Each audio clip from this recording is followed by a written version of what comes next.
Last week I went to my favourite music festival in the whole world, BOOMTOWN. In fact, I've still got the wristband on me and it will be on me until next year.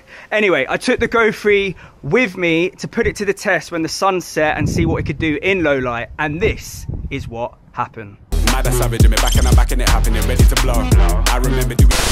So we arrived at BOOMTOWN with everything but the kitchen sink, forgetting that the walk from the car to the campsite was insanely long. So we thought it would be best to leave Joanne waiting with most of the stuff whilst me and Ryan walked with probably the heaviest bag I've ever packed to the campsite. Ready? Yes. We thought it would be easier to drag it along instead of carrying it, but I don't know, at this point nothing seemed easy, everything was hard. But up the hill we went and through the woods. These guys definitely had the right idea using a bike. I'll take note of that for next year. Finally we made it through and had the first glimpse of our home for the next 4 days. But now we had to walk all the way back to collect Joanne and the remaining stuff. I looked at it on the map and I think it's about halfway. It's not halfway. Anyway, now I'm drunk. We finally made it back to the spot where we were camping and met up with the rest of the group. They're not playing. But before we could put up my tent, we had to move the canopy tent, if that's what it's called, that had been saving our space, which, as you can see, was loads of fun. Okay, now just let go.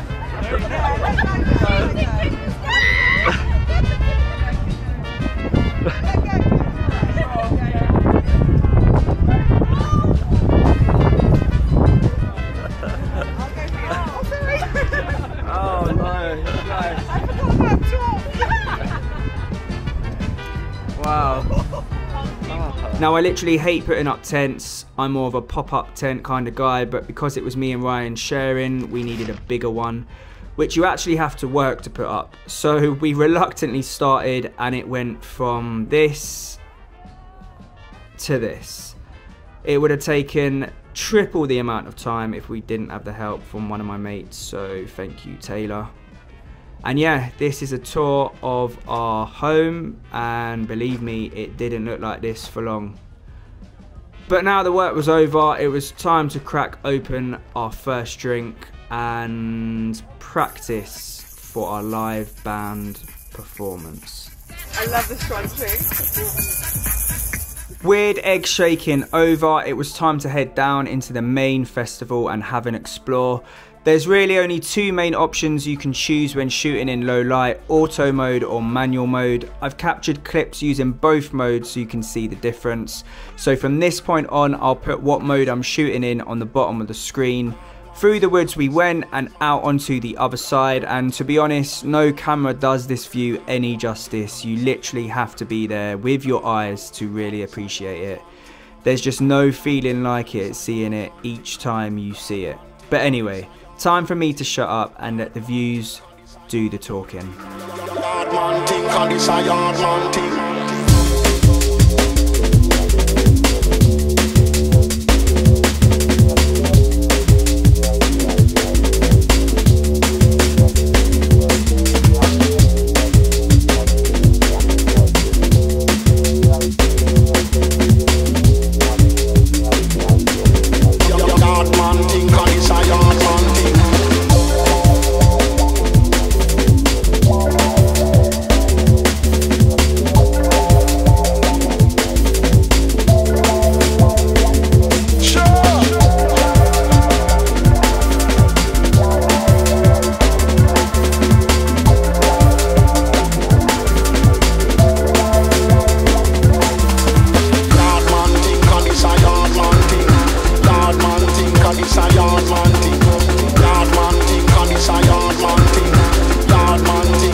Rastafari.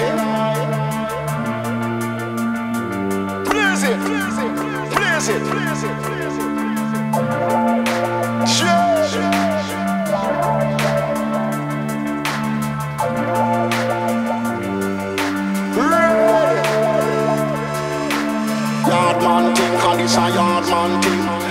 yard man thing, cause this a yard man thing. Brr, yard man thing, cause this a yard man thing. Blaze it, yard man thing.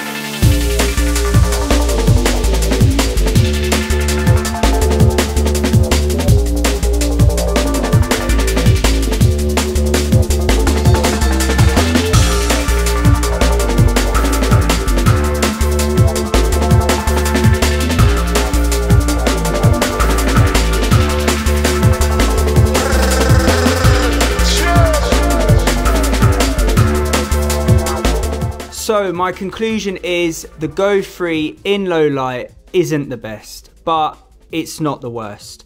There were moments when I thought auto mode was better than manual mode, but to be honest, it literally depends on how much light you have in the shot, because sometimes auto mode looks way too grainy because it shoots up the ISO to the max. Like in this shot in the woods, it's just, yeah, it's just not good.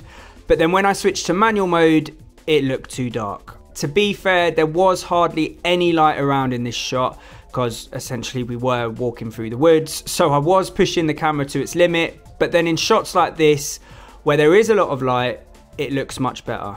If I had to choose a mode to stick to, I would choose manual mode, but only shoot where there was a decent amount of light around me. Here are the settings I was using in both modes, and yeah, I personally wouldn't go above 500 ISO in manual mode.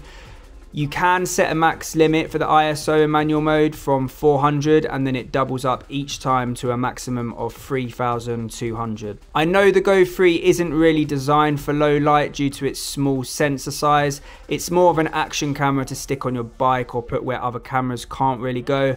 But because of how small it is, it was handy taking it into somewhere like a festival. But yeah, the results aren't mind-blowing. Some of them are usable, others are way too grainy, but overall it did do a much better job than I thought it was going to do. But if you're looking for an action camera to shoot with in low light, I wouldn't recommend the Go 3 for that. And that was it, just like that, all over. The sad, sad sight of this. But what goes up must come down.